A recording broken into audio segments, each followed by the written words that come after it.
Hi, I'm Jill Maurer. Welcome to my channel. Today we're going to talk about editing.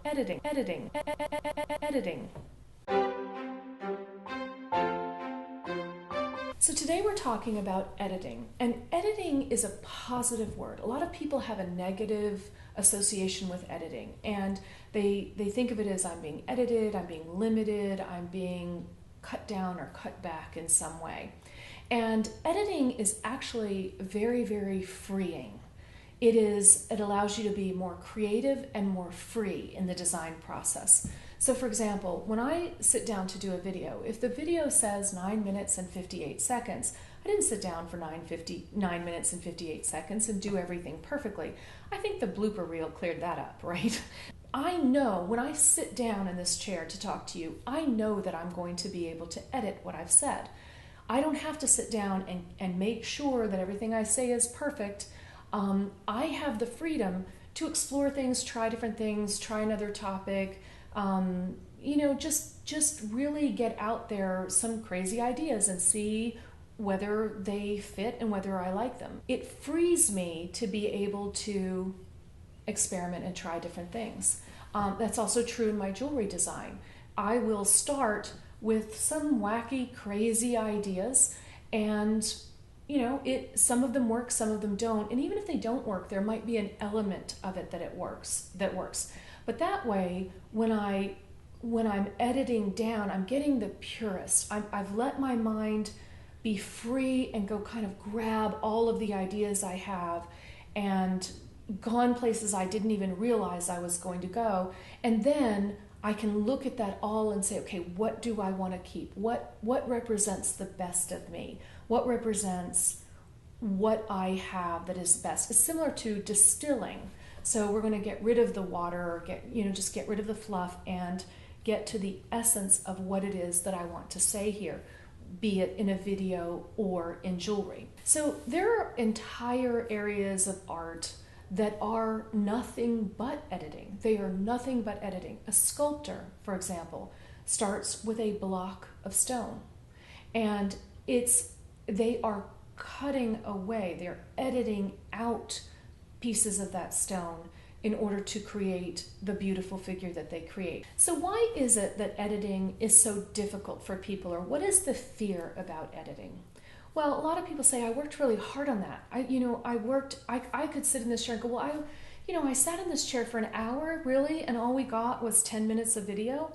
The other was, it was a waste of my time. It isn't a waste of my time. We distilled it down to the message that we wanted to give.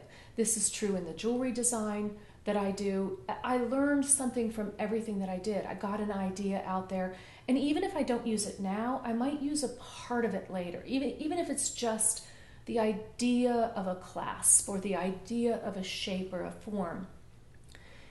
The time is not wasted. You learned and you were enriched by everything that you did. So another example is, as my company grows, we have new positions open and people send us their portfolios, and recently we got some graphic artist portfolios, and you could see that some of the people didn't edit. They didn't know how to edit. They wanted to show me everything that they had ever done. And I know that their thinking must be, I've done a lot of things. I've put a lot of time into it. Look at how thick my portfolio is. The problem is that some of the stuff is great. It's really good. And some of it not so much. And I would rather, not only would I rather just see the best of what you have done, I need to know that you know what here is good and what is not good. And if you don't edit it, I don't know that you know that. And this is all editing, and it is editing by design. When you see something great, if I see somebody who has beautiful, beautiful pieces in their portfolio, whether it be graphic design, whether it be jewelry design, or whether it be a film, you know there's more to it than what you're seeing. You know that you're seeing a lot of work, a lot of hard work. It didn't just happen this way. I know when I look at it that things have been edited out. You don't want to show people every step of the process. So in your own life, this is a good time in thinking about editing to think about, what am I carrying with me in my own life that is just clutter? There are several areas of this. You can think in terms of your wardrobe, your style. You know, what do you have that just doesn't really, it's not really representing who you are, and that you can just let go, let it go, edit, and make room for the best that is you. Maybe your surroundings. What do you have in your surroundings that it's just time to let go of and show more who you really are and be comfortable in your space with who you are today. Even in your own conversation. You know, we all know the person who just spews everything everything going on in their head.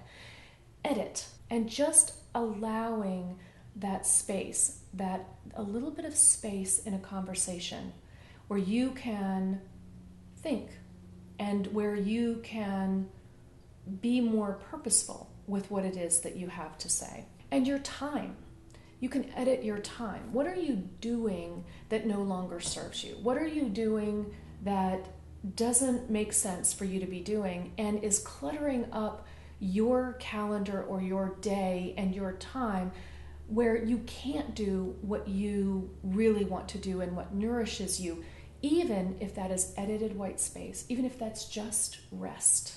So there's been a lot of talk lately about removing clutter and decluttering physical space. And one book that was very popular that I'm sure you've heard of was by Marie Kondo, called The Life-Changing Magic of Tidying Up. And what this really is about editing. And so if you have, what I loved about what she said is, if you are having a fear about letting go, rather than thinking about what am I getting rid of, shift your mind to think, what do I want to keep? So you can think about this in terms of your space, in terms of your time, in terms of your conversation, just in terms of your life.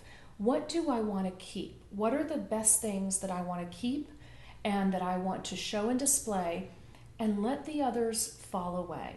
Chisel that stone out of the sculpture of your life, and know that the work that you put into attaining these things, or that whatever it is that you got from these things, they're with you, and you can let them go and highlight the best of what you have to offer, and live with the best of what you want around you, what suits you the most. So when you read these books on decluttering, you can think of them in terms of editing. They don't just apply to 3D objects. They can apply to your portfolio, they can apply to your life, they can apply to your speech, and they can apply to just your day. So I hope you enjoyed this video on editing, and I upload videos every week. I would love for you to subscribe and join me. See you soon. I invite you to tell me below what you think about editing, what you've edited out of your life, or what you now plan to edit out of your life. I'd love to hear from you. I upload videos every week, and I look forward to seeing you soon. Bye.